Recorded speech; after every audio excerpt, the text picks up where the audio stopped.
Hi everyone, welcome back to another video.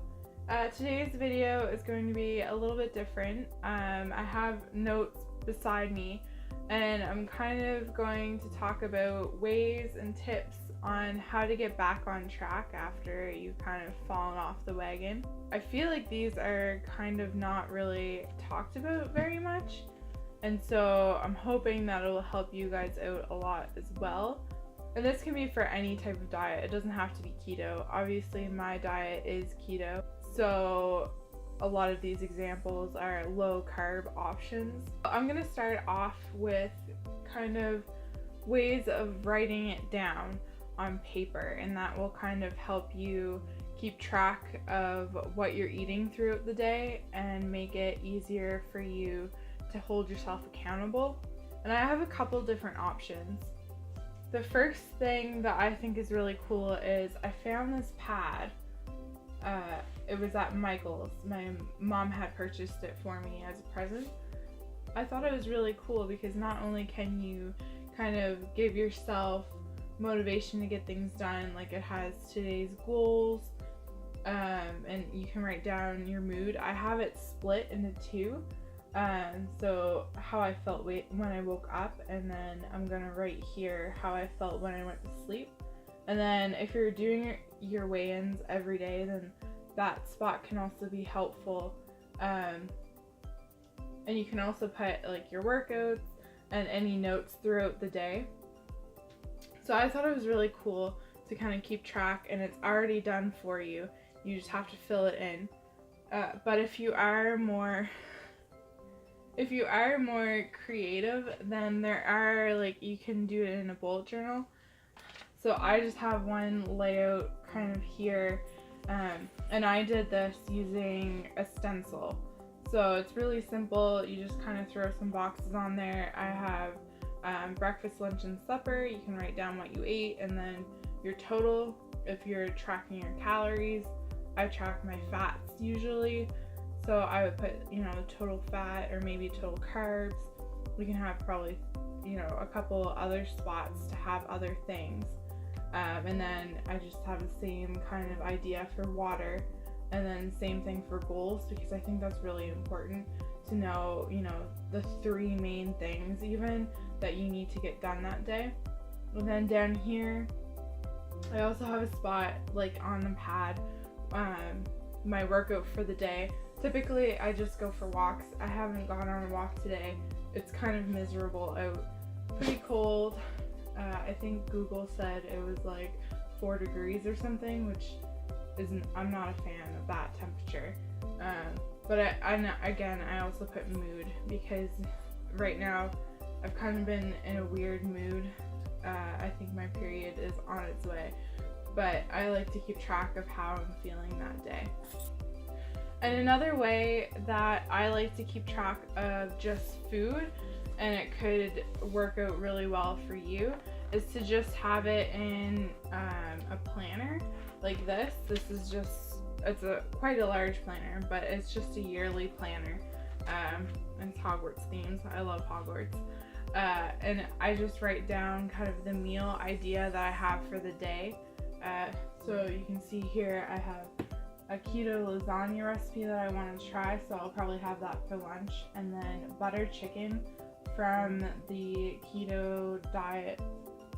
I think it's the keto diet by Leanne Vogel. Buttered chicken is incredible. I love it. And so I do repeat only because it's just me and my boyfriend. One serving or one recipe usually makes 4 to 6 servings depending on what it is, and so it just works out better for us to eat the same thing twice in a row. The next thing that I wanted to talk to you guys about is finding inspiration, and this can be really motivational for you. I know when I started Keto back up a couple weeks ago, it was a Facebook group. I added myself to a Facebook group.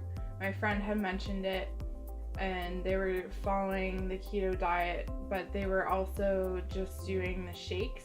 I don't know if you've ever heard of the keto shakes, but that's what they were doing. They were taking the shakes, and they were following some of them were following the diet, so they'd add recipes, and that was really motivational for me.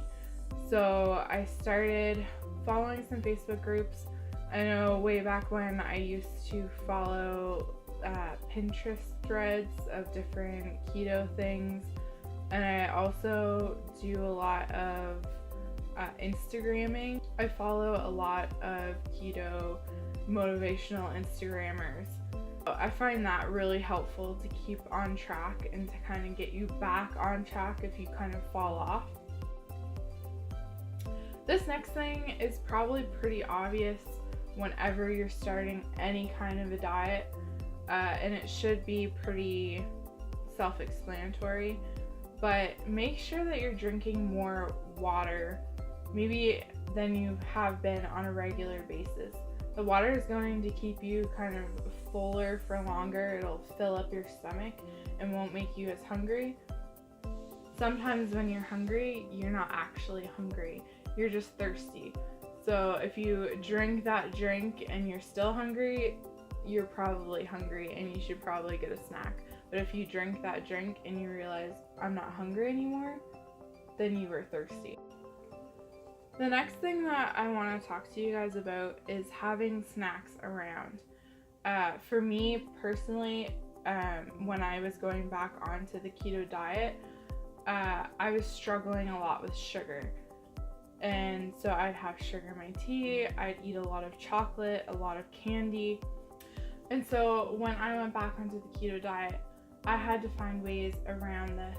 So things that really helped me were finding substitutions, and pretty close substitutions at that. One of the first substitutions I found were these. They're called Snart Sweets. If you're on the keto diet, you've probably already heard of these. But there's 3 grams of sugar per pouch. And I think the misconception of like people getting out of ketosis eating these, they're eating the whole bag.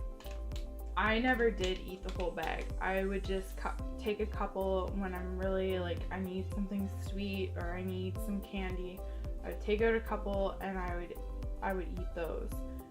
And if you can get your mindset around just taking a few and not eating this whole bag, because they are kind of expensive. I think they're $4 here in Canada for a bag.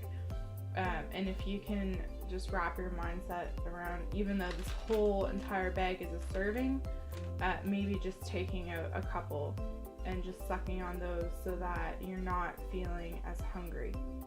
The next thing that I have is kind of like a chocolate bar replacement, kind of, but not really. Definitely not the same thing. But for me, when I was coming into ketosis, and not having those chocolate substitutions around was pretty difficult. So I found these bars. They're called Love Good Fats. This one in particular is the mint chocolate chip flavor. And these are incredible, actually. These ones, if you pop them in the freezer, they kind of just taste like the After 8 mint type deal. These ones I really enjoy. I also have the chocolate chip cookie dough one, and that one's alright, but it kind of has a weird flavor to it. But these ones are really nice. I haven't tried any of the other flavors. I know there's probably like 8 or 10 or something like that. But these are 5 net carbs. They're a little on the heavier side of the carbs, but they are quite a lot of calories. I think they're 190 calories per bar. So they're kind of like a snack. If you were allocating 5 net carbs to snack, this would work just fine. Especially if you're still having your period, these are really nice. But also, one of the things that I did when I was coming back onto keto was I made some fat bombs that taste really, really good. And that helps a lot to get your fat up, because I know a lot of the times I will struggle with that. And so I just made 30 of these little guys. I've talked about them before, They're the chai truffles, almond chai truffles, and they're just like 2 bites, but they're mainly fat, and so it really helps to get your fat up there. And although calories do matter on the keto diet, but increasing your fat and making sure that you're hitting those fat levels will help you just adapt to using fat as energy a little bit better, because your body isn't like, well, what am I supposed to use if you're not giving me carbs anymore? You know what I mean? So definitely make sure that you're getting your fats in when you're starting the keto diet, if you're starting a keto diet. And definitely make sure that you're hitting your calories if you're doing some other type of diet, because starving your body isn't going to help you in the long run. The next thing that I want to talk to you about is meal prepping. Even if you're, a stay-at-home mom, or you're home all the time for your meals, you really want to make sure that you're meal prepping. And whether that's buying big salads or making large batches of hamburgers and throwing them in the freezer, you're gonna want to do that meal prep, because it'll make your life so much easier if you have food to eat in your fridge or your freezer that you can just pull out when you feel like a Big Mac, and you can heat up and put in your mouth. Also, things like shredding your cheese, that can really help too, just having that available. I know you can buy pre-shredded cheese, but sometimes they have like a coating on it that's not carb friendly. So definitely watch, because there could be hidden carbs in pre-shredded cheese. So I go ahead at the beginning of my week and I shred a whole block of cheese.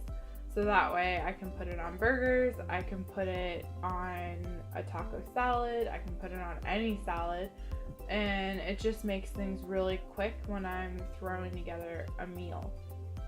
And also with the meal prep, having cookbooks, like solid cookbooks that are in your diet, whatever you're doing, can really help too. Having those books available to you, you can also find things online, but I really like flipping through books and just seeing, okay, well, I feel like chicken this week and ground beef this week.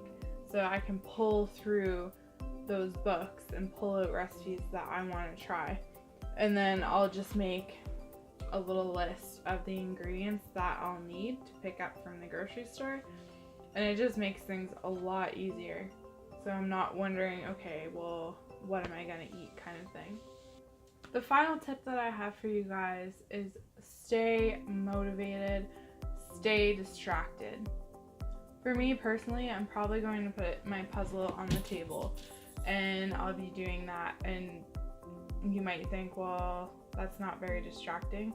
For me it is, because I get so zoned into the puzzle that I don't think about anything else, and before I know it, 4 or 5 hours has just gone by.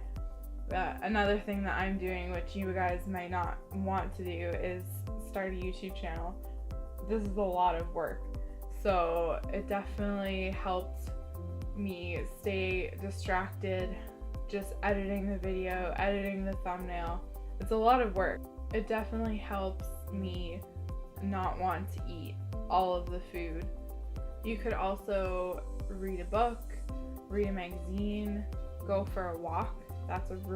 Going for a walk is a really good one, because if you go for a walk like I go for a walk and go on a journey around the world, it feels like it's really only like a 2-hour walk. But by the time I get back, I just want to sit on my couch and not do anything, because I'm just so tired. So I hope you found these tips helpful and maybe a little different than ones that you've previously seen. I know there's not many of them, but I really do think that they've helped me kind of get back onto the horse, as they say. If you found this information helpful, don't forget to subscribe to my channel. If you want to see more of Bruno, or I do have some kind of cook with me's coming up and need more keto motivation, then please subscribe, hit that notification bell, and I will see you guys all in the next